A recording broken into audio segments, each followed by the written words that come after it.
नमस्कार। आज हम लोग ऐसे मुद्दे पे बात करेंगे जो लागू होने के समय से अब तक विवादित रहा है। जी हाँ, हम बात कर रहे हैं आपातकाल की।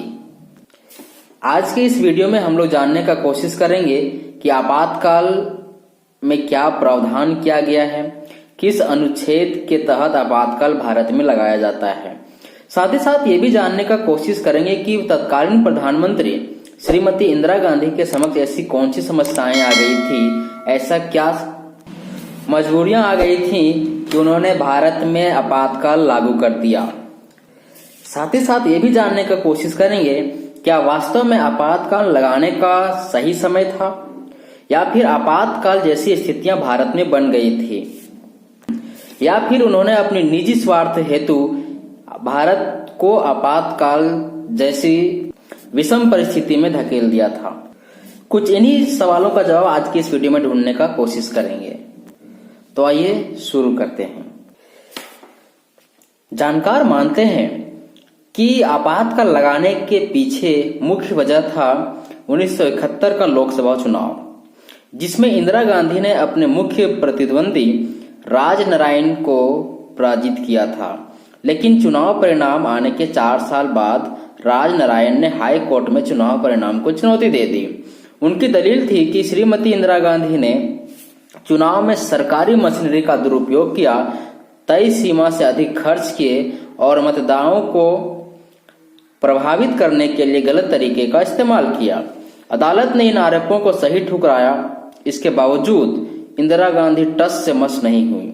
यहां तक कि कांग्रेस पार्टी ने भी बयान जारी कर दिया था कि इंदिरा गांधी का नेतृत्व पार्टी के लिए अपरिहार्य है।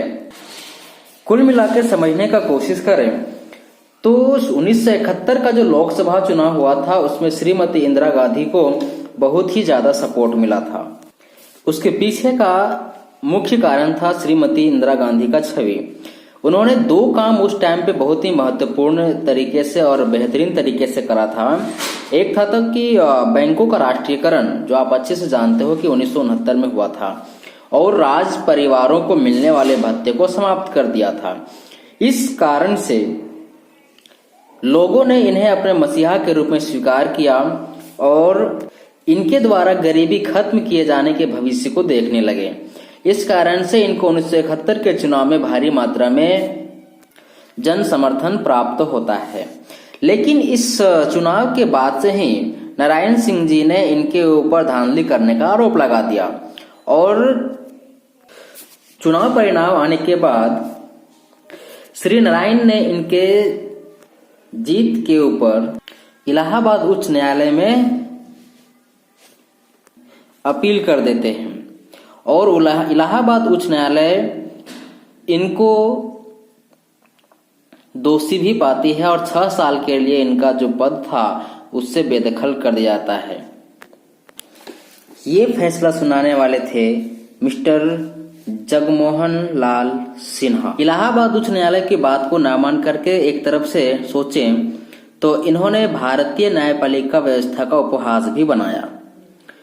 23 जून 1975 को उन्होंने सुप्रीम कोर्ट में इस इलाहाबाद हाई कोर्ट के फैसले के खिलाफ अर्जी डाली और 24 जून 1975 को सुप्रीम कोर्ट ने आदेश बरकरार रखा, लेकिन इंदिरा गांधी को प्रधानमंत्री की कुर्सी पर बने रहने की इजाजत दे दी, जो कि होना भी जरूरी था क्योंकि राजतंत्र में ऐसा ही होता है। फिर भी जब उसी न्यायपालिका की व्यवस्था वाले कोर्ट ने उनकी प्रधानमंत्री पद से उनको हटने का आदेश दिया था तो सुप्रीम कोर्ट को उनके प्रधानमंत्री बने रहने पर कोई आपत्ति ना होना थोड़ा सा अजीब लगता है। बहरहाल 24 जून को सुप्रीम कोर्ट का फैसला आता है, लेकिन उनके फैसले के खिलाफ 25 जून 1975 को जयप्रकाश नारायण ने इंदिरा के न चाहते हुए भी इस्तीफा देने तक देश भर में रोज दिन प्रदर्शन करने का आह्वान कर डाला और उन्होंने कहा कि समय आ गया है जब लोकतांत्रिक मूल्यों को न मानने वाली सरकार के मुखिया को उनके पद से हट जाना चाहिए। उनके इस बात से युवा लोग प्रभावित हो ही रहे थे। साथ ही साथ उन्होंने कहा था कि सेना को भी ऐसे हमारे देश की नेताओं के सपोर्ट में नहीं आना चाहिए। इंदिरा गांधी को ये बात घर कर गई। श्रीमती इंदिरा गांधी ने तत्कालीन कारणों में मिस्टर नारायण के इन बातों का भी जिक्र किया था कि उनके इन भाषणों के कारण ही हमने आपातकाल लगाया था। बहरहाल 25 जून 1975 को राष्ट्रपति का अध्यादेश पास करने के बाद सरकार ने आपातकाल लागू कर दिया। लेकिन राजनीतिक विशेषज्ञ बताते हैं कि उन्होंने पहले आपातकाल की घोषणा कर दी थी। बाद में मंत्रिमंडल के बैठक के बाद श्री राष्ट्रपति जी का हस्ताक्षर हुआ था और उस समय के हमारे तत्कालीन राष्ट्रपति थे फखरुद्दीन अली अहमद, जिन्होंने तत्कालीन प्रधानमंत्री श्रीमती इंदिरा गांधी के कहने पर भारतीय संविधान की धारा 352 के अधीन आपातकाल की घोषणा कर दी। अब आपातकाल अगर लग गया था, इसमें होने क्या वाला था? जैसे ही आपातकाल लगती है हमारा मौलिक अधिकार समाप्त हो जाता है। इसमें से केवल हमारा व्यक्तिगत मौलिक अधिकार जो है वो रहता है, बाकी सारे मौलिक अधिकार समाप्त हो गए। भारत में जितने भी चुनाव होने थे सारे समाप्त हो गए, वो स्थगित हो गए। लेकिन आम जनता के अधिकारों को समाप्त करके सरकार ने मनमानी करना शुरू करा। सामान्यतः आपातकाल 3 स्थिति में भारत में प्रावधान है जो लगाया जाता है। भारतीय संविधान के अनुच्छेद 352 में राष्ट्रीय आपातकाल का प्रावधान है। राष्ट्रीय आपातकाल उस स्थिति में लगाया जाता है जब पूरे देश को या इसके किसी भाग की सुरक्षा को युद्ध अथवा बाह्य आक्रमण अथवा सशक्त विद्रोह के कारण खतरा उत्पन्न हो जाता है, या फिर आंतरिक अशांति का खतरा होने का डर रहता है, या फिर भारत में वित्तीय संकट के हालात हो जाएं, तब आपातकाल लगाने का प्रावधान है।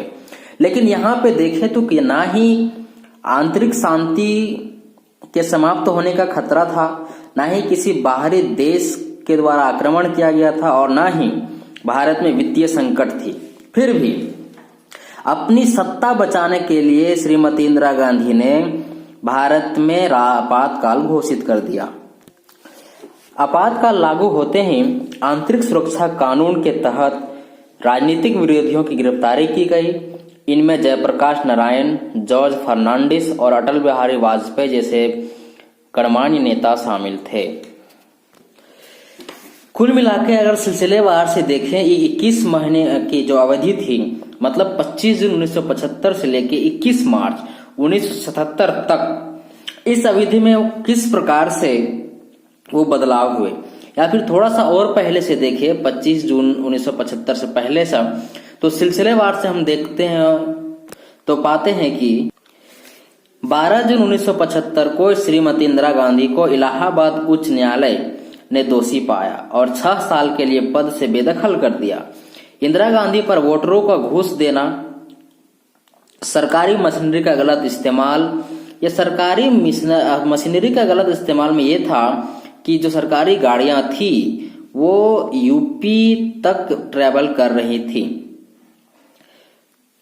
सरकारी संसाधनों का गलत इस्तेमाल जैसे 14 आरोप सिद्ध हुए, लेकिन आदतन श्रीमती गांधी ने उन्हें स्वीकार न करके भारतीय न्यायपालिका का उपहास किया। राजनारायण ने 1971 में रायबरेली में इंदिरा गांधी के हाथों हारने के बाद मामला दाखिल कराया था और फैसला करने वाले थे जस्टिस जगमोहन लाल सिन्हा। 24 जून 1975 को सुप्रीम कोर्ट ने आदेश बरकरार तो रखा, लेकिन श्रीमती इंदिरा गांधी को प्रधानमंत्री की कुर्सी पर बने रहने की इजाजत दे दी। 25 जून 1975 को जयप्रकाश नारायण ने इंदिरा के ना चाहते हुए भी इस्तीफा देने तक देश भर में रोज दिन प्रदर्शन करने का आह्वान कर डाला। 25 जून 1975 को तत्कालीन राष्ट्रपति फखरुद्दीन अली अहमद ने तत्कालीन प्रधानमंत्री श्रीमती इंदिरा गांधी के कहने पर आपातकाल लागू कर दिया। सितंबर 1976 में एक और बड़ा कांड होता है कि संजय गांधी ने देश भर में अनिवार्य पुरुष नसबंदी का आदेश दिया। इस पुरुष नसबंदी के पीछे सरकार की मंशा देश की आबादी को नियंत्रित करना था। इसके अंतर्गत लोगों की इच्छा के विरुद्ध नसबंदी कराई गई। कार्यक्रम के क्रियान्वयन में संजय गांधी की भूमिका की सटीक सीमा विवादित है। कुछ लेखकों ने गांधी को उनके अधिकारिता के लिए सीधे जिम्मेदार ठहराया और अन्य लेखकों ने उन्हें अधिकारियों को दोषी ठहराते हुए जिन्होंने स्वयं गांधी के बजाय कार्यक्रम को लागू किया था। रुखसाना सुल्ताना एक समाजवादी थी जो संजय गांधी के करीबी सहयोगी में से एक होने के लिए जानी जाती थी और उन्हें पुरानी दिल्ली के मुस्लिम क्षेत्रों में संजय गांधी के नसबंदी अभियान के नेतृत्व में कुख्यातता मिली थी। 18 जनवरी 1977 को श्रीमती गांधी ने लोकसभा भंग करते हुए मार्च में लोकसभा के लिए आम चुनाव होंगे ऐसा घोषणा कर देती हैं और सभी राजनीतिक बंदियों को रिहा कर दिया गया। 23 मार्च को आपातकाल समाप्त हो जाता है। मतलब क्या हुआ कि 16 मार्च से 20 मार्च में छठे लोकसभा चुनाव संपन्न हुए और जनता पार्टी भारी बहुमत से सत्ता में आई। संसद में कांग्रेस के सदस्य की संख्या 350 से घटकर 153 रह गई और 30 वर्षों के बाद केंद्र में किसी गैर कांग्रेसी सरकार का गठन हुआ। स्वयं इंदिरा गांधी और संजय गांधी चुनाव हार गए थे। याद रखिए कि इंदिरा गांधी अपने रायबरेली क्षेत्र से हमेशा जीतते आ रही थी, परंतु इस चुनाव में वो हार जाती हैं। साथ ही साथ कांग्रेस को उत्तर प्रदेश, बिहार, पंजाब, हरियाणा और दिल्ली में एक भी सीटें प्राप्त नहीं हुए और इस चुनाव के बाद बनी सरकार ने आपातकाल के दौरान लिए गए निर्णय को जांच के लिए शाह आयोग गठित कर दिया। इस प्रकार से हम देखते हैं कि 25 जून 1975 से लेकर के 21 मार्च 1977 तक 21 महीने की अवधि में भारत आपातकाल में रहा। सवाल ये उठता है, क्या वास्तव में आपातकाल भारत के लिए उस टाइम पे आवश्यक था? जिन प्रावधानों का नियमन हमारे भारतीय संविधान में किया गया है, क्या उसके आधार पर लगाया गया था या फिर भारत में किसी बाहरी देश का आक्रमण हो गया था या फिर भारत में गृह युद्ध जैसी स्थिति बन गई थी या फिर भारत में वित्तीय संकट हो गया था?